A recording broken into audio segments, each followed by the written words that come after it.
Hachiko, and Akita Inu, is one of the most loyal dogs in history.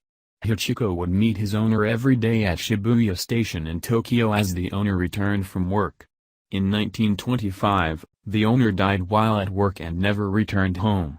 Hachiko returned to the train station day after day, even escaping from new owners to await the return of his deceased owner.